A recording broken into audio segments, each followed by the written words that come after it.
والدے محترم، میرے مولا تو انہیں معاف کر کے ہمیشہ ان کی ہو اللہ سبحان اللہ۔ فاطمہ الزہرا کی ذات بابرکات کا ملاحظہ فرمائیے، آپ فرماتی ہیں یا رسول اللہ آپ کی بیٹی ویسی نہیں ہے کہ جس چاند کو غیر محرم دیکھے اس کو آپ کی بیٹی دیکھے۔ عید کا چاند تو نکلا ہے لیکن آپ کی بیٹی نے عید کا چاند نہیں دیکھا۔ اب ملاحظہ کیجئے، وہ فاطمہ الزہرا رضی اللہ تعالی عنہا کی ذات بابرکات تھی، اور آج کی عورتیں ہیں، آج کی عورتوں کا کیا حال ہے؟ ایک مرد کی شادی کسی عورت سے ہو گئی، عورت سے شادی ہونے کے بعد جب وہ مرد چند دنوں کے بعد آپ کے گھر پہ تشریف لاتا ہے، جو ہونے والی سالی ہوتی ہے وہ ہونے والا بہنوئی ہوتا ہے، جبکہ پردہ اس سے لازم ہے، لیکن وہ سالی جس سے پردہ لازم ہے بہنوئی سے، اس کے سامنے لوگ بے پردہ جاتی ہے کہ نہیں؟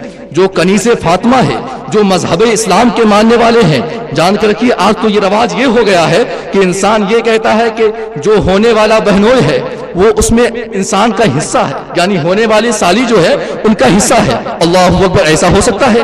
اللہ نے قرآن مقدس میں فرمایا ہے حرمت علیکم امہاتکم وبناتکم واخواتکم وامہاتکم واخواتکم اللاتی یہ اللہ تبارک و تعالیٰ نے قرآن مقدس میں چند اشخاص کا ذکر فرمایا، یعنی وہ شخص جن سے نکاح حرام ہے اور پردہ اس سے جائز، یعنی پردہ اگر نہ کرے تو درست ہے، یعنی ماں ہے، باپ ہے جس سے پردہ جائز نہیں ہے، یعنی پردہ نہ کرنا بہتر ہے۔ لیکن آپ جان کر رکھیے ان اشخاص کے علاوہ دنیا میں جتنے بھی لوگ ہوں گے، اگر رشتے میں اگر وہ دادا لگیں گے، ہو سکتا ہے مذہب اسلام نے تو اس کا بھی آرڈر نہیں دیا ہے کہ اگر ہونے والا بہنوئی، اگر کوئی بہنوئی ہو تو اگر سالی اس کے سامنے جائے تو بے پردگی کا مظاہرہ کرے، ایسا نہیں ہے۔ یہاں تک کہ مذہب اسلام نے اس بات کا بھی آرڈر نہیں دیا کہ ہونے والا جو سسر ہے اگر وہ جوان ہے تو ایک عورت کو حکم ہے کہ وہ اپنے سسر کے سامنے جائے تو با پردہ جائے۔ بولیے سبحان اللہ۔ جب ایک سسر کے سامنے کوئی یعنی اس کی پتو جب سامنے جائے تو وہ پردے کے آڑ میں جائے، یہ مذہبی اسلام کا یہ ہے طریقہ ہے۔ لیکن آج حال یہ ہو گیا ہے کہ انسان میں فحاشی کا عالم ہے، یعنی عورتیں بے پردہ گھومتی ہے۔ آج دیکھیے حال یہ ہو گیا ہے کہ جہاں جہاں عورتیں یہ جینس کی پینٹ چل گئی ہے، ظاہر سی بات ہے جب ماں باپ ایسے ہوں گے تو ظاہر سی بات ہے ان کی اولادیں کیسی ہوں گی۔ لیکن آقا علیہ السلام کیا فرماتے ہیں؟ آقا علیہ السلام کی حدیث سنیے، وہ تو ام خیر فاطمہ، آپ نے واقعہ سنا ہوگا کہ غوث پاک کی والدہ محترمہ ہے جو 17 پارہ حفظ یعنی تلاوتیں کرتی تھی، اور تلاوتیں کرنے کے بعد جب غوث اعظم پیدا ہوئے، جب ان کے استاذ محترم نے پڑھانا شروع کیا تو غوث اعظم رضی اللہ تعالیٰ عنہ کی ذات بابرکات ہے جو 17 پارہ کو فوراً پڑھ دیا۔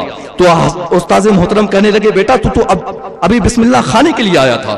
وہ غوث اعظم رضی اللہ تعالیٰ عنہ کی ذات بابرکات ہے، آپ فرماتے ہیں اے استاذ محترم جب میں پیٹ میں تھا، ماں کے شکم میں تھا، تو میری والدہ 17 پارہ کی تلاوت کرتی تھی، یہ 17 پارہ کی برکت سے مجھے وہ 17 پارہ یاد ہو گیا۔ یہ حال تھا بزرگان دین کا۔ لیکن آج یہ حال ہو گیا ہے کہ ماں اپنی بیٹی کو جنس کی پینٹ پہناتی ہے، یعنی غیر فحاشی۔ جان کر رکھیے جب ایسی عورت، ایسی بیٹی جب بڑی ہوگی، جب فحاشی اختیار کرے گی تو جان کر کے کل قیامت کے دن آپ سے بھی سوال ہوگا۔ روایتوں میں آتا ہے کہ کل قیامت کے دن ایک عورتیں ایسی ہوں گی جو جہنم کی طرف جن کو لے جایا جائے گا، ان کی فحاشی کی وجہ سے، ان کی بدفعلی کی وجہ سے اس کو جب جہنم میں لے جایا جائے گا، وہ عورت عرض کرے گی اے مولا کریم ہم کو جہنم میں جانے سے پہلے روکا جائے، مجھ کو اجازت دیا جائے۔ مولا اللہ تبارک و تعالیٰ ارشاد فرمائے گا بول تیری کیا گزارش ہے، کیا عریضہ ہے؟ وہ عورت عرض کرے گی اے مولا کریم یہ میں جہنم میں جا رہی ہوں، لیکن صرف میں اپنی خاطر نہیں جا رہی ہوں، سب سے پہلے میرے والد کو بلایا جائے۔ اب یہ روایتوں میں آتا ہے کہ وہ عورت سب سے پہلے اپنے والد کو بلائے گی۔ وہ جب فرشتے اس کے والد کو حاضر کریں گے تو وہ لڑکی عرض کرے گی اے میرے اللہ یہ میرا باپ ہے، یہ مجھ کو پیدا کیا ہے، آپ کی توجہ ہماری طرف ہونی چاہیے۔ اسٹیج پہ جب کوئی تقریر کرے تو توجہ ان کی طرف ہونا چاہیے۔ دنیا میں اگر کتنوں بھی خوبصورت کوئی شخص ہو جائے جان کے رکھیے، لیکن جو تقریر کرتا ہے یعنی جو آقا علیہ السلام کا بیان کرتا ہے اس سے زیادہ خوبصورت دنیا میں کوئی نہیں ہو سکتا ہے کہ نہیں؟ تو پوری نگاہوں یعنی محفل کی نگاہ جو ہے ان شخص پہ ہونی چاہیے جو تقریر کرتا ہو یا جو آقا علیہ السلام کی شان اور حدیثیں بیان کرتا ہو۔ درود پاک پڑھ دیجیے. اللہم صلی علی سیدنا شفیعنا حبیبنا مولانا محمد بارک وسلم صلو علیہ الصلاۃ والسلام علیک یا رسول اللہ صلی اللہ علیہ وسلم.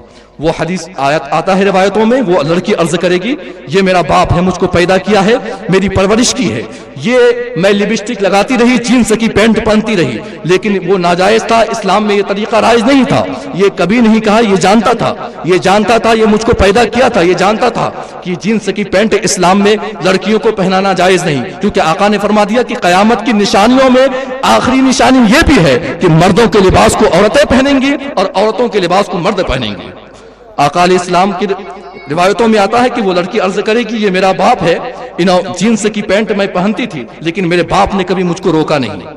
میں لپسٹک لگاتی تھی لیکن میرے باپ نے مجھ کو کبھی منع نہیں کیا کہ بیٹی یہ اسلام میں جائز نہیں ہے, یہ شریعت میں حرام ہے. لیکن جب میں جہنم میں جانے لگی تو اے اللہ تبارک و تعالی جہنم کے مستحق صرف میں نہیں, یہ میرا باپ بھی ہے. اب اللہ تبارک و تعالی اپنے فرشتوں کو حکم دے گا, اے فرشتوں اس کو اور اس کے باپ کو جہنم میں لے کے جاؤ. وہ لڑکی عرض کرے گی مولا رک جاؤ, اب میرے بھائی کو بلایا جائے. اب اس کے بھائی کو بلایا جائے گا. وہ لڑکی عرض کرے گی مولا یہ میرا بھائی ہے, باپ کے بعد باری اس کی تھی, نمبر اس کا تھا, یہ چاہتا تو مجھ کو سدھار سکتا تھا, میری پرورش کر سکتا تھا, یہ مدرسہ میں پڑھا تھا, یہ جانتا تھا کہ لپسٹک لگانا شریعت میں جائز نہیں ہے, جینس کی پینٹ پہننا یہ اسلام کا طریقہ نہیں ہے, یہ مجھ کو سنبھال سکتا تھا, یہ کہہ سکتا تھا کہ غیر محرم کے ہاتھ میں ہاتھ ڈال کر چوڑی پہننا کیسا ہے, یہ جانتا تھا لیکن کبھی ایسا نہیں کہا. اس لیے جہنم کے مستحق مولا میں نہیں, میرا بھائی بھی ہے. اللہ تبارک و تعالی ارشاد فرمائے گا اے میرے فرشتوں اس کو, اس کے باپ کو اور اس کے بھائی کو جہنم میں لے کے جاؤ. اب وہ لڑکی اللہ تبارک و تعالی سے عرض کرے گی اے مولا رک جا, اب میرے شوہر کو بلایا جائے. اب اس کے شوہر کو بلایا جائے گا, جو شوہر نے جس سے شادی کی تھی اور یہ نکاح کیا تھا. وہ شوہر کو جب بلایا جائے گا, وہ شوہر کے سامنے وہ لڑکی جو اس کی شادی میں آئی تھی, اس سے نکاح کیا تھا, بڑی لاڈ پیار سے دنیا میں رکھا تھا, وہ لڑکی اب اپنے شوہر کو انگلی دکھاتے ہوئے کہے گی اے مولا یہ میرا شوہر ہے, میں نے اس سے شادی کی, میں اس کے نکاح میں تھی, یہ چاہتا تو مجھ کو سدھار سکتا تھا, باپ بھائی کے بعد باری اس کی تھی, اس کا نمبر تھا, یہ چاہتا تو مجھ کو سدھار سکتا تھا لیکن کبھی نہیں سدھارا. کبھی یہ نہیں کہا کہ تم نماز نہیں پڑھو گی تو میں تم کو طلاق دے دوں گا, کیونکہ طلاق کے پاس, اس کے پاس طلاق کی دھمکی تھی, لیکن یہ کبھی نہیں کہا کہ اگر تم نماز نہیں پڑھو گی تو میں تم کو طلاق دے دوں گا, تم اگر شریعت کے خلاف قدم اٹھائی تو میں تم کو طلاق دے دوں گا, یہ کبھی نہیں کہا. اس لیے جہنم کے مستحق مولا میں نہیں, میرا بھائی, میرا باپ اور بھائی کے ساتھ ساتھ میرے شوہر بھی جہنم کے مستحق ہے. اب اللہ تبارک و تعالی ارشاد فرمائے گا اے میرے بندو, اے میرے فرشتوں اس کو, اس کے باپ کو اور اس کے شوہر کو جہنم میں لے کے جاؤ. اب وہ لڑکی عرض کرے گی مولا رک جا, اب میرے بیٹے کو بلایا جائے. وہ لڑکی ہے اور اس کے بیٹے کو بلایا جائے گا. جب اس کا بیٹا قیامت کے میدان میں حاضر ہوگا, وہ لڑکی جو اس کی ماں تھی وہ عرض کرے گی, جو وہ ماں جو اپنے بچے کو لاڈ پیار سے رکھتی ہے, لیکن اب وہ ماں اپنے بیٹے کے خلاف بغاوت کرے گی. مولا کریم یہ باپ بھائی اور شوہر کے بعد باری اس کی تھی, یہ میرا بیٹا ہے, یہ چاہتا تو یہ سدھار سکتا تھا, یہ کہہ سکتا تھا ماں اگر تم نماز نہیں پڑھو گی تو میں تمہارے ہاتھ سے کھانا نہیں کھاؤں گا. ظاہر سی بات ہے اس کی محبت کی بنا پر میں نماز پڑھتی, اس کے پاس دھمکی تھی لیکن اس نے دھمکی نہیں دیا. اس نے یہ نہیں کہا کہ ماں اگر تم نماز نہیں پڑھو گی, شریعت کے خلاف قدم اگر اٹھاؤ گی تو ظاہر سی بات ہے ہم تمہارے ساتھ رہیں گے نہیں, تمہارے ہاتھ کا کھانا نہیں کھائیں گے. یہ میری محبت کے خاطر ضرور نماز, میں اس کی محبت کے خاطر ضرور نماز پڑھتی, ضرور احکام شریعت پر عمل کرتی, لیکن میرے بیٹے نے جانا لیکن بتایا نہیں, اس لیے جہنم کے مستحق میں نہیں, میرا بیٹا بھی ہے. اب کل قیامت کا میدان ہے, وہ میدان حشر جہاں کسی کا پرسان حال کوئی نہ ہوگا. اب آقا علیہ السلام وہ اللہ تبارک و تعالیٰ کی بارگاہ ہے, وہ عورت ہے اور فرشتے ہیں. اللہ فرمائے گا اے فرشتوں اس کو, اس کے باپ کو, اس کے بھائی کو, اس کے شوہر کو, اس کے بیٹا کو جہنم میں لے کے جاؤ. اب ایک عورت ہے اور 4 مرد کو جہنم میں لے کے جا رہی ہے. اللہ اللہ, بتائیے اگر یہ ماحول اگر بنا رہا, یہ سسٹم بنا رہا تو ظاہر سی بات ہے کبھی اپنے مطلب معاشرے میں بدلاؤ نہیں آ سکتا. لیکن اللہ تبارک و تعالیٰ نے جو اقوال بتائے, اللہ تبارک و تعالیٰ کی جو حدیث ہے, اگر اس پہ ہم نے عمل کیا تو انشاءاللہ تبارک و تعالیٰ یہاں تو جو زندگی رہی وہاں کی زندگی بھی آباد رہے گی. تو اللہ تبارک و تعالیٰ سے دعا ہے کہ اللہ تبارک و تعالیٰ ہم لوگوں کو سننے سے زیادہ عمل کرنے کی توفیق و رفیق عطا فرمائے. اور جان کر کہ یہ میلاد خانی جو نکاح ہو رہی ہے، یہ میلاد کیوں ہو رہی ہے؟ میلاد اس لیے کہ آج ہم جو شادی کرتے ہیں یا کوئی فنکشن رکھتے ہیں، جیسے مثال کے طور پہ کوئی ذکر و اذکار کرتے ہیں یا کوئی خوشی مل جاتی ہے یا کوئی غم ہو جاتا ہے تو ہم میلاد کی محفل سجاتے ہیں. اسی طرح نکاح کے موقع سے انہوں نے میلاد کی محفل کو سجایا اور رچایا. ظاہر سی بات ہے یہ ہمارے اسلاف کا طریقہ ہے اور اس میں ایک پیغام دیا جاتا ہے جس پر عمل کرنا انسان کو ضروری ہوتا ہے. لیکن آج حال یہ ہو گیا ہے کہ انسان بتاتا ہے، سنتا ہے انسان، لیکن اس پر عمل نہیں کرتا. جان کے رکھیے یہ بتانے کا حال یہ دنیا ہی بھر میں ہے. جب آپ یہاں سے جائیں گے خالی ہاتھ جائیں گے، مر جائیں گے وہاں نماز پڑھنے کی یعنی مرنے کے بعد آپ کو یہ موقع نہیں دیا جائے گا کہ آپ نماز پڑھیں گے. اس لیے ضروری ہے کہ ہم لوگ سننے سے زیادہ عمل کریں اور اپنے گھر کو، اپنے معاشرے کو سدھاریں. جہاں جو شریعت نے بتایا ہے اس راستے پر چلیں، جس سے شریعت نے منع کیا ہے اس سے باز رہیں. ظاہر سی بات ہے آقا علیہ السلام نے ہر جگہ پہ ایک اپنے امتیوں کی رہنمائی فرمایا ہے. اس لیے اللہ تبارک و تعالیٰ سے دعا ہے کہ اللہ تبارک و تعالیٰ سننے سے زیادہ عمل کرنے کی توفیق و رفیق عطا فرمائے. درود پاک پڑھیے. اللہم صلی علی سیدنا شفیعنا حبیبنا مولانا محمد بارک وسلم صلو علیہ صلاۃ و سلام علیک یا رسول اللہ صلی اللہ علیہ وسلم. یہ حدیث پاک جو ہے نکاح من سنتی فمن رغب عن سنتی فلیس منی، یہ سنتے آ رہے ہیں ہے کہ نہیں؟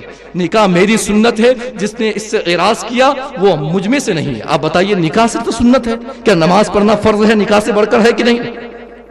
نماز پڑھنا نکاح سے بڑھ کر ہے جو فرض ہے. اگر کوئی انسان نکاح نہیں کرے گا، جان کر کے نکاح کرنا اگر فرض، نکاح کرنا سنت ہے، یہ سنت موقدہ ہے، ظاہر سی بات ہے اس کو چھوڑنے سے گناہ ہوگا. لیکن آپ نماز نہ پڑھیں گے جو فرض ہے. اللہ تبارک و تعالیٰ نے قرآن مقدس میں فرمایا ان الصلاۃ کانت علی المؤمنین کتابا موقوتا، ان الصلاۃ تنہی عن الفحشاء والمنکر. جگہ بجگہ نماز کا ذکر فرمایا اللہ نے، ہے کہ نہیں؟ لیکن اللہ تبارک و تعالیٰ جہاں جہاں نمازوں کا ذکر کیا اس پر عمل کرنا ظاہر سی بات ہے اس کے بندے کو ضروری ہے. تو نکاح فرض ہے، یہ نکاح سنت ہے اور نماز فرض ہے تو ظاہر سی بات ہے. لیکن اس ابھی موجودہ دور میں انسان رغبت نکاح کی طرف زیادہ ہے. ظاہر سی بات نکاح اچھی بات ہے لیکن اس سے پہلے نماز بھی ہے. آقا نے فرمایا کہ داڑھی جو ہے یہ داڑھی جو ہے آقا علیہ السلام کی سنت ہے. آقا نے فرمایا کہ داڑھی رکھو، یہ انسان کی یعنی مرد کی پہچان ہے. کیا یہ سنت ہے تو کیا وہ سنت اور یہ سنت میں فرق ہے؟ ایسا نہیں ہے. آقا نے فرمایا جس نے داڑھی میں قینچی لگایا اس نے میری محبت میں قینچی لگایا. تو جس طرح نکاح کرنا سنت ہے اسی طرح داڑھی رکھنا بھی سنت ہے. اب اگر آپ کو سنت نکاح اچھا لگے، اس میں پروپر ظاہر سی بات ہے فائدہ ہے، اس میں انسان کا جب فائدہ ہے تو انسان نے اس کو لے لیا نکاح کو. ابھی تو سب سے پہلے یہ بات دیکھی جاتی ہے کہ جہاں جہاں نکاح ہو رہا ہے وہاں ایک ڈیمانڈ ہوتا ہے.